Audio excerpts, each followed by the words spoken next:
कि गृह मंत्री अमित शाह भी एयरपोर्ट पर पहुंच चुके हैं और थोड़ी देर के बाद सीएम योगी आदित्यनाथ अपना नामांकन करेंगे। अमित, आपके पास वापस आएंगे। हमारे दो मेहमान भी हमारे साथ जुड़ गए हैं। एसएन सिंह बीजेपी प्रवक्ता हमारे साथ जुड़ गए हैं, साथ ही साथ कृति निधि पांडे भी एसपी प्रवक्ता हमारे साथ जुड़ गए हैं और मनोज रघुवंशी भी वरिष्ठ पत्रकार है, वो भी हमारे साथ जुड़ गए हैं। सबसे पहले एसएन सिंह जी आपके पास आएंगे।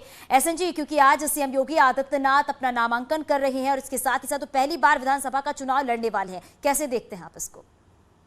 देखिए, आज उत्तर प्रदेश में, पूरे उत्तर प्रदेश में उत्साह का माहौल है और गोरखपुर की धरती से आपके रिपोर्टर दिखा रहे थे अभी, इस तरह से खुशी का लहर है और क्यों नहीं होगा। आप देखिए, अब पूरब, गोरखपुर के पूरब में भव्य काशी दिव्य काशी बन के तैयार हो गया। गोरखपुर के पश्चिम में जो है भगवान राम का बहुत भव्य मंदिर बन रहा है और गोरखपुर की धरती से पुनः एक बार योगी आदित्यनाथ जी चुनाव लड़ने जा रहे हैं। हालांकि 98 से ही वो लगातार विजयी हैं, वहां से 98 में, 99 में, 2004, 9, 14 इस तरह से विजयी हैं। वहां की जनता का हमेशा आशीर्वाद प्राप्त है और आज जिस तरह से पूरे देश में मोदी जी को लेके एक लहर है, खुशी है, उसी तरह से उत्तर प्रदेश में योगी जी को लेकर लहर और खुशी है। उत्तर प्रदेश की जनता ये जान रही है कि 5 साल की सरकार जो आदरणीय योगी आदित्यनाथ जी के सरकार थी, वो किस तरह से गांव, गरीब, किसान, सबकी खुशहाली के लिए काम की और जो पहले की सरकारें थी वो किस तरह से पर्ची पे चलती थी और केवल परिवार का पेट भरती थी। आदरणीय योगी आदित्यनाथ जी 100% लोगों के लिए काम किए। उन्होंने पर्ची पे सरकार नहीं चलाया, पारदर्शी और ईमानदार तरीके से सरकार चलाया।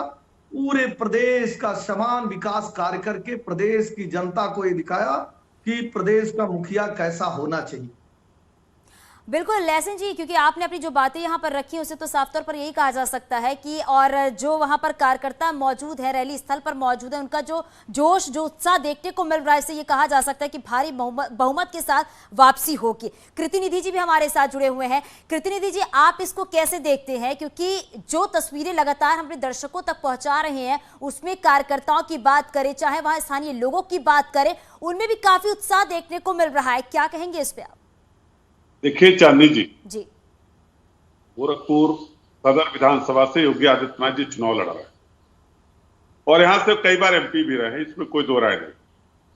लेकिन उत्तर प्रदेश के मुख्यमंत्री बनने के बाद लोगों की अपेक्षाएं बढ़ी हैं और जिस विकास की बात लगातार भारतीय जनता पार्टी करती है, विकास किया, राम मंदिर बना, लेकिन अयोध्या से चुनाव नहीं लड़े। मथुरा की बात करेंगे लेकिन मथुरा से चुनाव नहीं लड़े। जो काम 10 मार्च को उत्तर प्रदेश की जनता करने वाली है, गिनती में जहां भारतीय जनता पार्टी की सरकार जाने सुन लीजिए, विकास की बयार तो हर तरफ बह रही है, चाहे पूर्वांचल की बात करें या पूरे उत्तर प्रदेश की बात करें, तो विकास तो हर जगह हो रही है ना। और अगर उनको उनके संसदीय क्षेत्र से टिकट मिल भी गया है तो इसमें दिक्कत किस बात की है? देखिए चांदी जी, मैं दिक्कत की बात कहां कर रहा हूं, मैं तो उन्हीं की बात कर रहा हूं। मैं तो उत्तर प्रदेश के माननीय योगी आदित्यनाथ जी की ही बात कर रहा हूं जी, जिन्होंने कहा कि हम अयोध्या लड़ेंगे, कभी कहा मथुरा लड़ेंगे, न भगवान राम पे भरोसा, न भगवान कृष्ण पे भरोसा। कहावत है ना कि लौट के अपने घर को वापस चले, back to pavilion. Samajwadi Party में भी कई लोगों के टिकट जो है वो बदले गए हैं। आप स्वामी प्रसाद मौर्य को ही देख लीजिए, उनके भी टिकट तो बदले गए हैं ना। पहले कहां से लड़ना था उन्हें, दूसरे से उनको बदल दिया गया है। अगर स्वामी प्रसाद मौर्य का कंपैरिजन ही योगी जी से है तब तो अच्छा। इसमें कंपैरिजन नहीं है, नहीं, इसमें कंपैरिजन नहीं है। आपने इस बात को कहा है कि पहले अयोध्या से लड़ने की बात हुई, मथुरा से लड़ने की बात हुई और अब गोरखपुर से चुनाव लड़ रहे हैं। तो यही चीजें तो समाजवादी पार्टी में भी देखने को मिली। मैं तो नहीं कहा ना लड़ने के लिए, ये तो योगी जी कहते थे कि हम अयोध्या लड़ेंगे, कभी भारतीय जनता पार्टी लोग कहते थे योगी जी मथुरा से लड़ेंगे, कभी देवबंद से लड़ने की बात हो रही थी। मैं तो ये कह रहा हूं कि बहुत विकास की बात करने वाले लोग भी अपने घर वापस चले आए। जहां उत्तर प्रदेश की जनता 10 मार्च को इनको बैक टू पवेलियन करने वाली थी, अच्छा है भारतीय जनता पार्टी ने पहले उनको घर वापसी करा दिया। ठीक है, गोरखपुर आए, गोरखपुर चुनाव लड़े, गोरखपुर रहना ही भी है उनको आगे भविष्य में।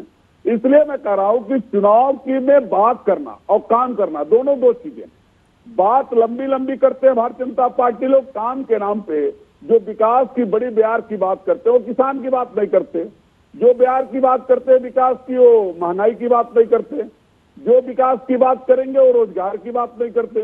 तो जो हालात है उत्तर प्रदेश के, उन सब मुद्दों पे और गोरखपुर गोरखपुर शहर विधानसभा एक ऐसी विधानसभा हो गई जहां एक सड़क बना 4 लेन आसुरन से लेकर के मेडिकल कॉलेज तक, उसके पूरा पश्चिम दोनों तरफ एक बड़ी आबादी है कॉलोनी की, जहां जल जमाव की इतनी भयंकर समस्या हो गई कि जो पिछले दिनों चाहे गोरखनाथ मंदिर के रास्ते की बात करें या फिर मोहद्दीपुर की बात करें या फिर कूड़ा घाट की बात करें या रामगढ़ ताल की बात करें, पहले से और अब की स्थितियां बिल्कुल बदल चुकी हैं। पहले जो स्थितियां देखने को मिली थी, मैं सुन लीजिए, मेरी बात सुन लीजिए, आप विकास की बात कर रहे हैं, मैंने भी खुद देखा है कि पहले क्या कुछ तस्वीरें वहां पर थी, क्या कुछ स्थितियां वहां पर थी और अब कितनी बदल गई हैं वहां की तस्वीरें। मैं चौधरी जी आपको बता रहा हूं जी बताइए। बैरगंज चौराहे से कालेसर तक 4 लेन बनाने का काम समाजवादी पार्टी की सरकार आपके पास वापस आएंगे, हमारे सहयोगी अमित हमारे साथ बने हुए हैं। मौका मिला है जो बहुत ही उत्साह हमारे मन में है और हम लोगों ने तो यही कहा है कि कोई भी व्यक्ति इनको निर्विरोध अगर चुने जाते हैं तो हम लोगों के लिए और अच्छा होगा। सर पहले चर्चा थी कि वो मथुरा या अयोध्या से लड़ेंगे, अब गोरखपुर से लड़ रहे हैं, आप लोग यही हम चाहते लोगों को कोई बात नहीं, हम लोग तो गोरखपुर से ही चाहते थे हमेशा। हैं? अभी क्या माहौल है सर यहाँ पर? माहौल बहुत अच्छा है, किसी से भी बात होती है, किसी भी हिंदू हो मुसलमान हो किसी भी तरह से बात होती है। सुरेंद्र अग्रवाल जी हैं हमारे साथ, जो कि प्रस्तावक है सीएम योगी आदित्यनाथ के। उनका ये कहना है कि उनके मन में बहुत खुशी है कि वो सीएम योगी आदित्यनाथ जी के प्रस्तावक बन रहे हैं। साथ ही साथ उनके मन में इस बात की भी खुशी है कि सीएम योगी आदित्यनाथ पहले मथुरा से चुनाव लड़ने की बात सामने आ रही थी, फिर अयोध्या से लड़ने की बात सामने आ रही थी। चूंकि गोरखपुर से लड़ रहे हैं तो इस बात को लेकर गोरखपुर के लोगों के मन में भी खुशी है और साथ ही साथ जो उनके प्रस्तावक हैं सुरेंद्र अग्रवाल जी, वो भी कह रहे हैं कि उनके मन में भी खुशी है इस बात को लेकर। बिल्कुल अमित, और लगातार जो कार्यकर्ता हैं, जो स्थानीय लोग हैं, उनका साफ तौर पर यही कहना है कि वाकई परिवर्तन तो हुआ है, विकास जो है वो दिख रही है। रामगोपाल हमारे सहयोगी लगातार हमारे साथ बने हुए हैं। रामगोपाल, क्योंकि अभी अगर बात करते तो एसपी के प्रवक्ता ये साफ तौर पर कह रहे हैं कि चुनाव लड़ने की जो बात थी, पहले अयोध्या फिर मथुरा अब गोरखपुर, जो जनता है वहां की वो क्या कह रही है, स्थानीय लोग क्या कह रहे हैं, जरा आप उनसे बात करिए और ये भी बताइए हमारे दर्शकों को। यह बात लोग कहते हैं। बिल्कुल बिल्कुल, मुख्यमंत्री योगी आदित्यनाथ के गोरखपुर से चुनाव लड़ने को लेकर जो स्थानीय लोग हैं, जो स्थानीय कार्यकर्ता हैं, उनका भी हम बदलेंगे, लेकिन मुख्यमंत्री योगी आदित्यनाथ का चूंकि ये जो गोरखपुर है ये घर है और ये घर यहाँ पे इस कारण भी इनका चुनाव लड़ना है कि यहाँ पे चुनाव लड़ने के बाद अब वो चुनाव प्रचार के लिए फ्री हो जाएंगे, जैसा कि यहाँ की जनता बार बार कह रही थी। कितना भरोसा है योगी पे? 100% विजयी होंगे एकदम 101। तो विरोधी तो कह रहे हैं कि डर के भाग के गोरखपुर। कोई डर नहीं है, निश्चिंत रहे, वो डर रहे हैं इसलिए ऐसी भाषा बोल रहे हैं। है दादा, भारतीय जनता पार्टी इस देश में प्रदेश में ऐसा कार्य जो कभी न सोचा था, सपना नहीं देखा था, ऐसा जो है गोरखपुर का चतुर्थ विकास हुआ, फर्टिलाइजर, एम्स और बहुत सारी सड़कें। धन्य है भारतीय जनता पार्टी के मसीहा जिन्होंने रामगोपाल, क्योंकि जनता का क्या कुछ कहना है ये तो हमने अपने दर्शकों को सुना दिया, लेकिन 10 मार्च का हर किसी को इंतजार है। 10 मार्च के बाद ही पता चलेगा कि सत्ता में किसकी वापसी होने वाली है।